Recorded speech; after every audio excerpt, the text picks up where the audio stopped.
Pour la première fois, une équipe de cinéastes a pu tourner librement et complètement le pèlerinage à la Mecque.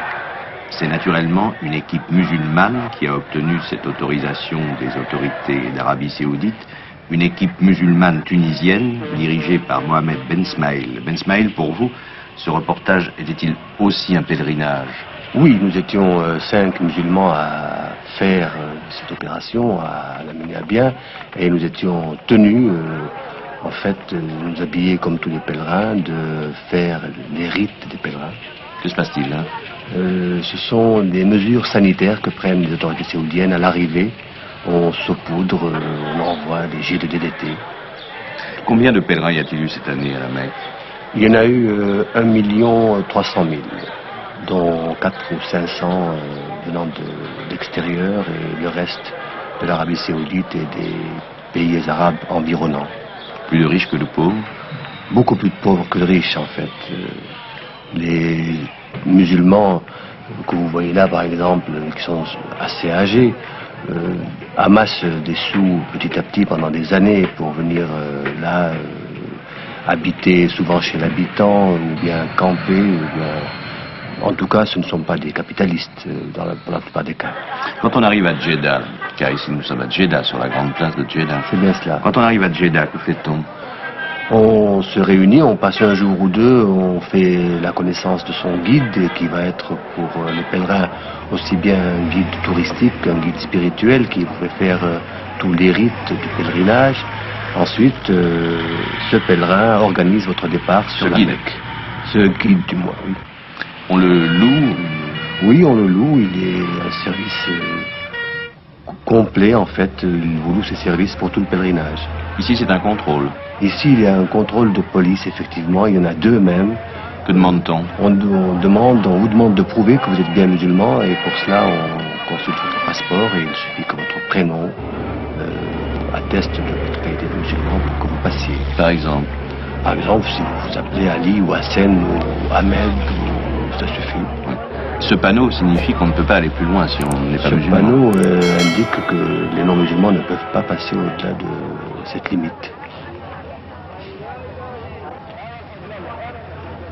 Ils vont à la Mecque aussi? Oui, oui, c'est une caravane qui va à la Mecque. Là, des pèlerins font la prière, c'est l'heure de la prière, les véhicules s'arrêtent, les pèlerins en descendent et c'est la dernière prière avant l'arrivée à la Mecque.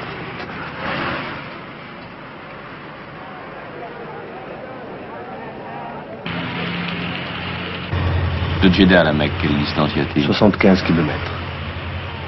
On arrive là? Là, on aperçoit les portes de la Mecque.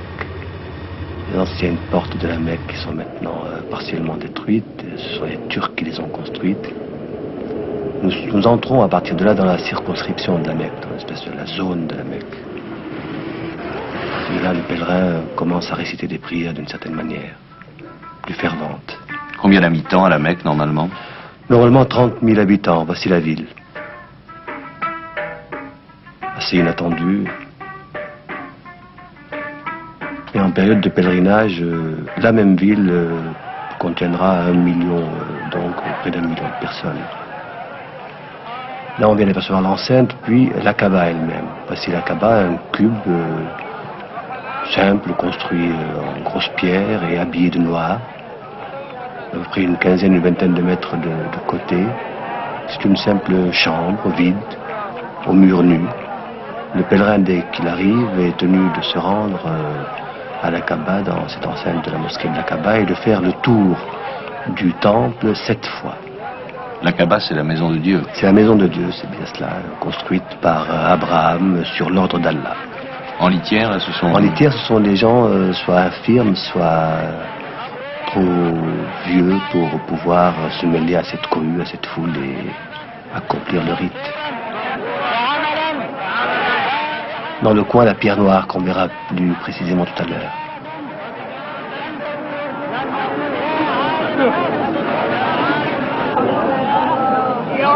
Ce sont des pèlerins du centre de l'Arabie et du Yémen qui se coupent les cheveux d'une certaine manière avant d'aller à la Mecque. Là, ce sont des Chinois.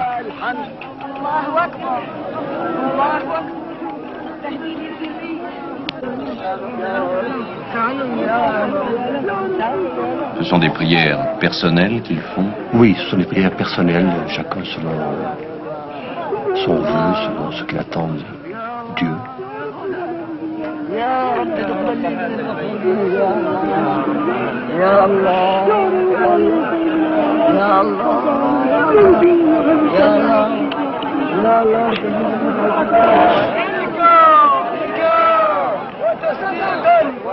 Est-ce qu'il y a des privilégiés? Oui, nous allons le voir tout de suite. D'ailleurs, il y a une tribu, la tribu des Bani Shayba qu'on voit ici, qui est seule autorisée à entrer à l'intérieur de la Kaaba une fois par an pour un intrus, quelqu'un qui n'est pas de la tribu et qui profitait de la cohue pour s'introduire à l'intérieur de la Mecque, de la Kaaba du moins. Quelle est leur mission à l'intérieur de la Kaaba? La mission est de la nettoyer, de la laver à l'eau de Zemzem, de laver cette espèce de chambre vide à l'eau du puits béni voisin. Voici le roi Faisal qui vient, comme tout le monde, faire les 7 tours traditionnels, rituels autour de la Kaaba et qui aura, lui et sa suite de diplomates et de princes, le privilège tout à l'heure d'entrer à l'intérieur de la Kaaba et de s'y recueillir. Et il n'est pas en tenue de pèlerin? Non, lui n'est pas en tenue de pèlerin, mais c'est admis.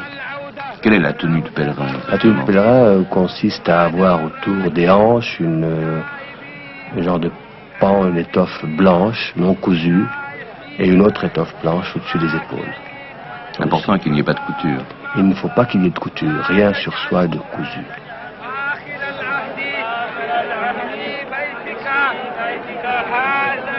Voici la pierre noire, c'est la première fois qu'on filme cette pierre de cyprès. Le pèlerin est tenu d'y poser ses lèvres. Elle a été posée là, dit-on, par le prophète Mahomet lui-même et avant lui par Abraham.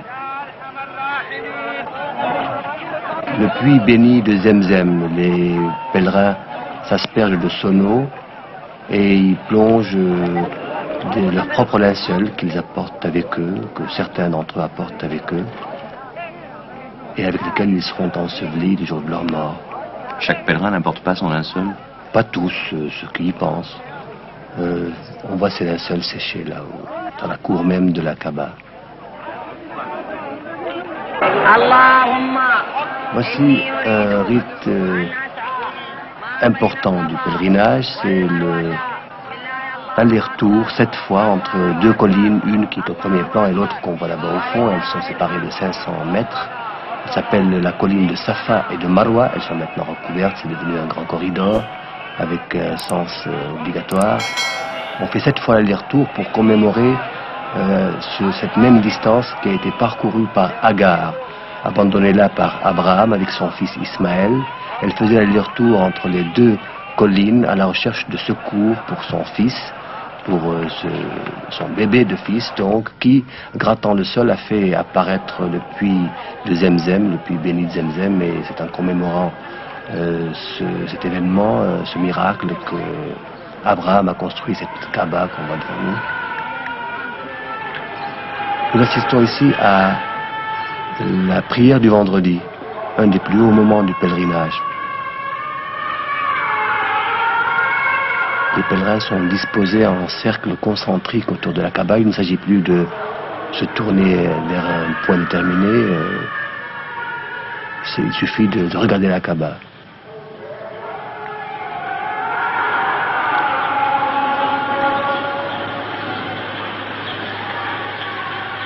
Qui dicte leurs gestes, leurs comportements? L'imam qu'on voit au fond, dirige la prière. Les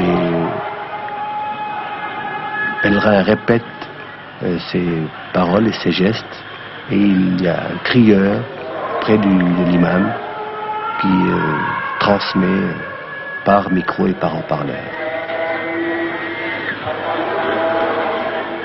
qui répercute en fait.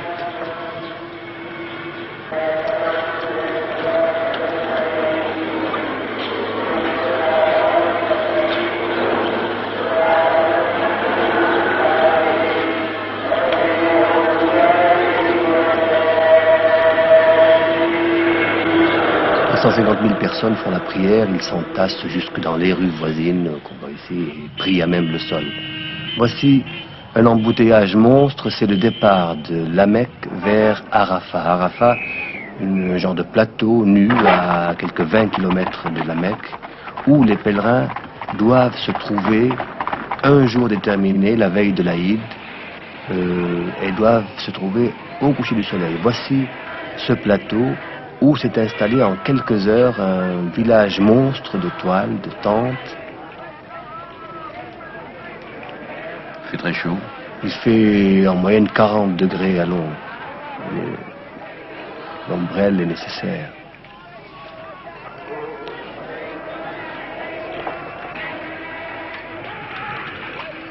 À une température pareille, la transpiration fait courir de gros risques sur le plan santé, et les pilules de sel sont recommandées par tous les médecins.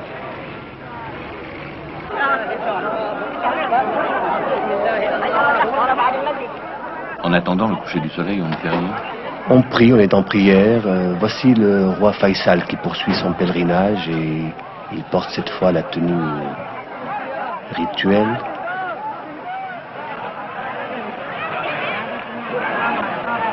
Une tenue agrémentée pour ses gardes par des mitraillettes, comme on voit.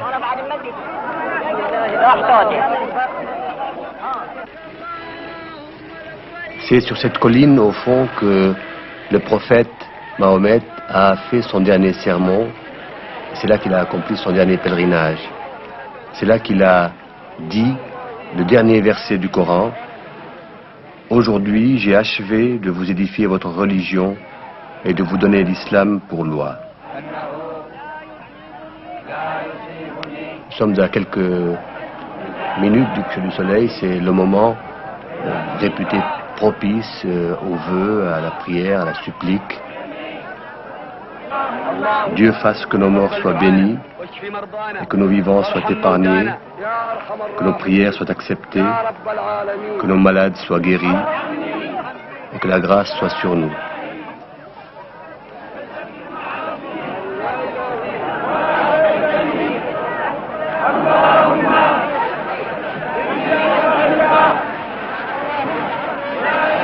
الله أكبر الله أكبر ولله الحمد ولله الحمد بسم الله الرحمن الرحيم بسم الله الرحمن الرحيم اللهم ربنا تقبل منا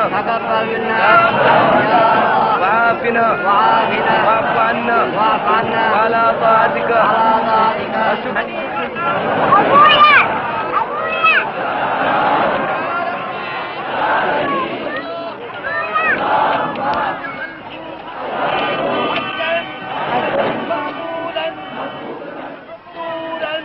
Pourquoi y a-t-il tant de vieillards? Eh bien parce que, d'une part, les gens ne vont à la Mecque qu'après avoir ramassé sou par sou, donc le prix de leur voyage. Ce sont des gens de conditions en général modestes. Par ailleurs, on va à la Mecque lorsqu'on considère qu'on doit demander à Dieu l'absolution des péchés de toute une vie. Et puis, il y a aussi, je pense, pour beaucoup de musulmans, pour tous les musulmans, le secret espoir de mourir à la Mecque et d'y être enterré.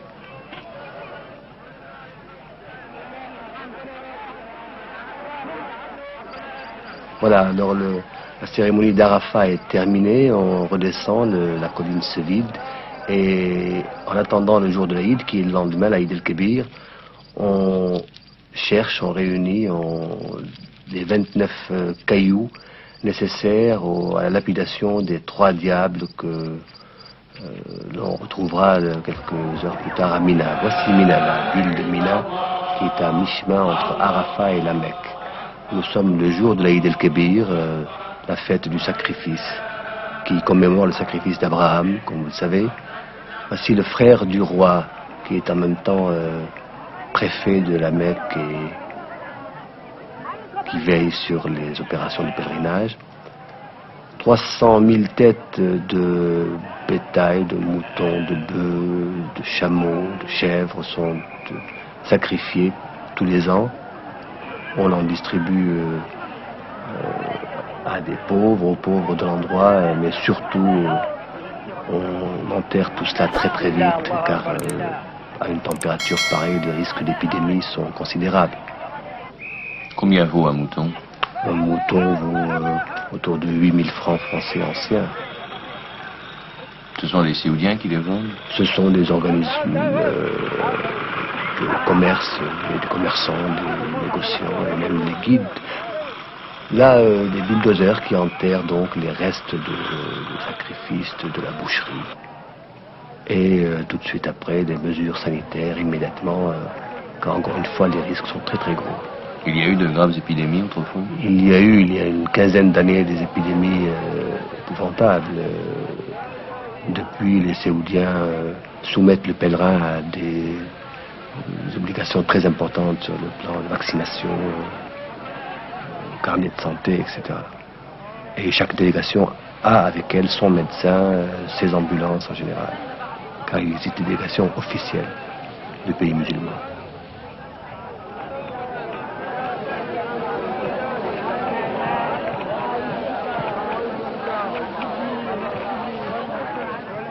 Ces petits cailloux que vous avez vus tout à l'heure et qui ne doivent pas être plus gros qu'un pois chiche, ni plus petits qu'une fève, servent à lapider les trois diables, les trois stèles qui symbolisent les trois diables qui ont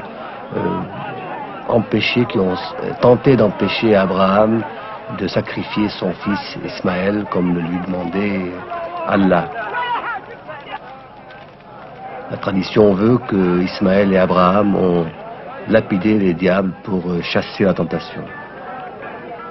Voici le mont Arafat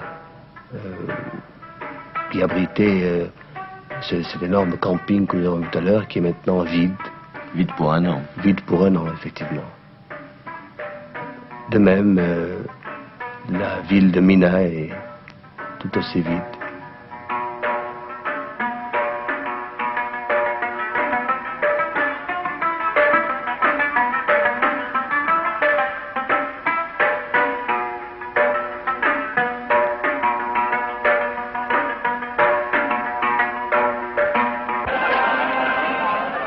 Dernière étape, cette fois, du pèlerinage à la Mecque, la visite à Médine, à 300 km de la Mecque, du tombeau sous cette coupole verte de Mohammed, du prophète Mohammed. Devant ce tombeau, le pèlerin se recueillera une dernière fois et, dans la cour de la mosquée, il fera la dernière prière avant de quitter les lieux saints de l'islam.